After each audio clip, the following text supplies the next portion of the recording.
Hello दोस्तों, PET maths YouTube channel में आप सभी का स्वागत। रीट 2021 साइंस लेवल 2 में आज हम एक नया टॉपिक तापमापी पढ़ने जा रहे हैं। तो देखिए तापमापी क्या होते हैं। जो यूनिट नंबर 2 है उसके हम कुछ टॉपिक अपने इस यूट्यूब चैनल पे अपलोड कर चुके हैं। अगर आपने वो टॉपिक नहीं देखे आप देखिएगा। और चलिए हम स्टार्ट करते हैं। तो ताप क्या होता है?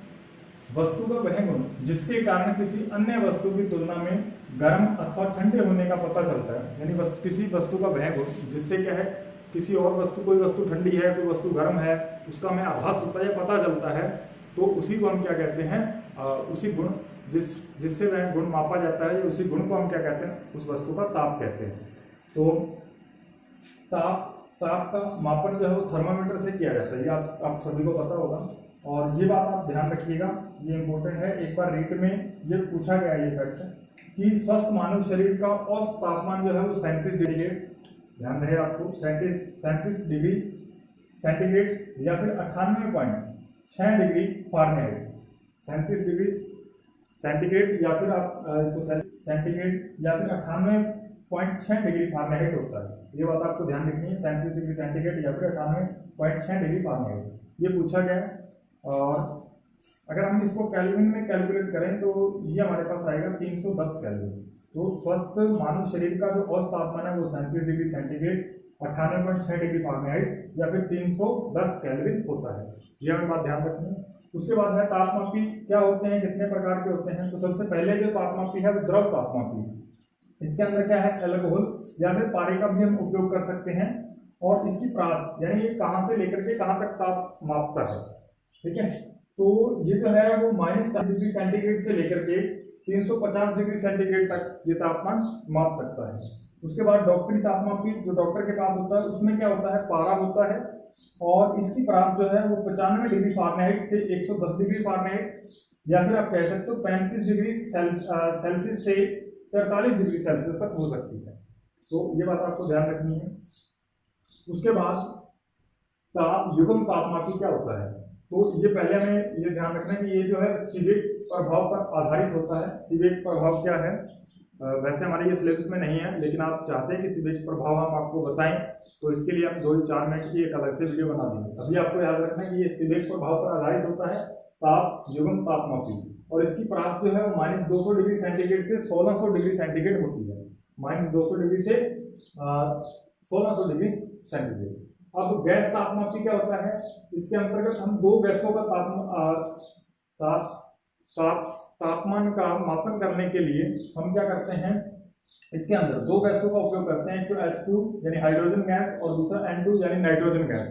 तो जब हम हाइड्रोजन का उपयोग करते हैं तो ये 500 डिग्री सेंटीग्रेड तक का ताप कवर कर लेती है, माप लेती है।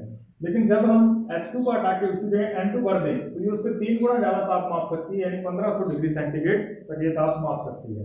उसके बाद है प्लेटिनम प्रतिरोध तापमापी। ये आपको सिंपल सा ध्यान रखना, -200 डिग्री सेंटीग्रेड से 1200 डिग्री सेंटीग्रेड तक ये ताप माप सकता है।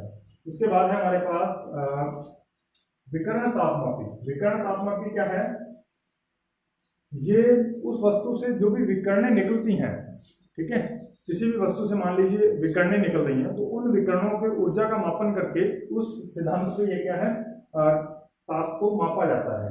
तो ये ऊर्जा की माप पर आधारित है और स्टीफन के नियम पर आधारित आप इसे बोल सकते हो। और इसकी प्रास जो है वो 800 डिग्री सेंटीग्रेड से उच्च ताप का मापन करता है, क्योंकि 800 डिग्री सेंटीग्रेड से कम ताप पे वस्तुएं जो है वो क्या है, विकर्णें उत्सर्जित, ऊष्मीय विकर्णें उत्सर्जित नहीं करती। तो 800 डिग्री सेंटीग्रेड से उच्च ताप होगा, जैसे सूर्य का ताप इत्यादि, इससे हम मापन करते हैं। तो उसके बाद हमें ध्यान रखना है परम शून्य ताप क्या होता है। 0 केल्विन को हम परम शून्य ताप कहते हैं। यानी ऐसा ताप, यानी आप देखोगे ताप का अधिकतम मान जो है वो अभी तक हमें नहीं पता चला, उसको हम नहीं माप सकते, लेकिन इसका जो मिनिमम वैल्यू है उसको हमने कैलकुलेट कर लिया और वो 0 केल्विन है। इससे मिनिमम ताप और नहीं हो सकता और इसी को हम क्या कहते हैं, परम शून्य ताप। और ये 0 केल्विन में, और इसको हम यदि ये हमारे पास सेंटीग्रेड है, यदि हम इसको सेंटीग्रेड में लिखें डिग्री सेंटीग्रेड में तो ये -273.15 डिग्री सेंटीग्रेड, ठीक है। ये इतना जो है वो ताप परम शून्य ताप या तो आप 0 केल्विन कह सकते हो या फिर -273.15 डिग्री सेंटीग्रेड आप कह सकते हो। उसके बाद कुछ पैमाने हैं कि ताप को मापने कुछ पैमाने हैं और उनका जो आपस में रिलेशन है उसको हमने एक समीकरण से दर्शाया है। क्योंकि कई बार रीट में क्वेश्चन पूछा गया है या किसी और सीटेट यूपीटेट इत्यादि में पूछा जाता रहा है कि कोई भी हमें एक, जैसे मान लीजिए डिग्री फारेनहाइट में हमें ताप दे दिया गया और उसको कहेगा कि आप ये सेंटीग्रेड में बताओ कि कितना होगा, तो तब हमें इस समीकरण की जरूरत पड़ती है। तो जो सेल्सियस पैमाना है उसके अंदर जो हमें 0 से लेकर के 100 तक जो सेल्सियस पैमाना है, यहाँ से यहाँ तक आप देखोगे, मान लीजिए हमारे पास सेल्सियस पैमाना है, तो यहाँ पे क्या है 0 डिग्री सेंटीग्रेड और यहाँ पे क्या है 100 डिग्री सेंटीग्रेड। यहाँ पे ऐसे छोटे छोटे 100 पार्ट बने होते हैं, 100 पार्ट बने होते हैं और उसी में से हम एक पार्ट को हमने क्या कह दिया, 1 सेल्सियस कह दिया।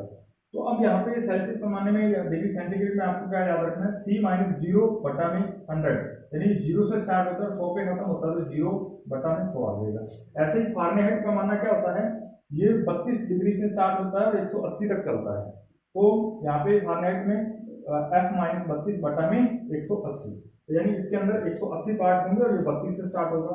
और ऐसे ही एक क्या है रोमर पैमाना, तो रोमर के अंदर क्या होता है 0 से स्टार्ट होता है और इसके अंदर 80 पार्ट होते हैं इक्वल, तो R-0/80। और केल्विन पैमाना, केल्विन क्या है 273 से लेकर 373 तक होता है, उसी को हम क्या कहते हैं केल्विन पैमाना कहते हैं। तो इनमें आप रिलेशन देख सकते हो, C-0/100 F-32/180 बराबर R-0/80 बराबर K-273/100।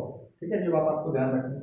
उसके बाद यदि हमें ये केल्विन को डिग्री सेंटीग्रेड में चेंज करना है या फिर डिग्री सेंटीग्रेड को केल्विन में चेंज करना है, तो ये हमें रिलेशन याद होना चाहिए कि केल्विन जो है वो बराबर होता है डिग्री सेंटीग्रेड प्लस 273।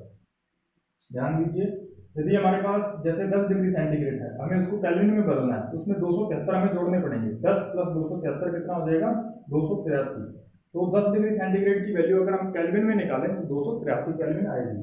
यहाँ पे आप 15 जो भी कुछ आप निकालना चाहो यहाँ पे आप रखोगे, यहाँ पे आप वैल्यू रख दोगे डिग्री सेंटीग्रेड वाली, तो आपको क्या मिल जाएगा, आउटपुट केल्विन में मिल जाएगा।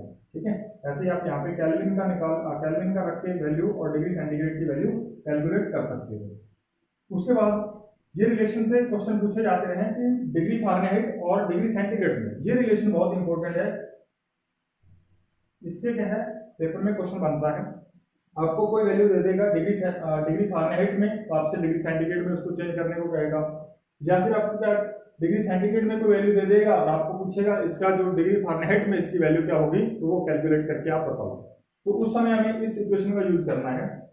ये कहां से आई है, तो ये जो हमने 2 पार्ट हैं इसी से हमने इसको सॉल्व करके ये वाला रिलेशन बनाया। तो डिग्री फारेनहाइट बराबर 9/5 डिग्री सेल्सियस प्लस 32।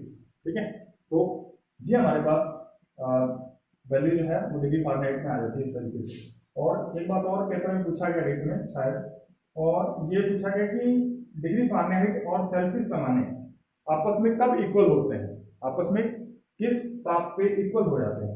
आपको बताना है कि -40 डिग्री पे ये दोनों जो ताप हैं, ये दोनों पैमाने हैं वो क्या होते हैं, इक्वल होते हैं। किस ताप पे, -40 डिग्री पे। उम्मीद है कि ये वीडियो आपको अच्छी लगी होगी और आपने कुछ नया जरूर सीखा होगा। और यदि ये वीडियो आपको अच्छी लगी है तो आप चैनल को सब्सक्राइब कर दीजिएगा और बेल आइकन को भी प्रेस कर दीजिएगा ताकि हमारे आने वाले नए वीडियो का नोटिफिकेशन आपको मिल सके और आप उसका लाभ उठा सकें। धन्यवाद।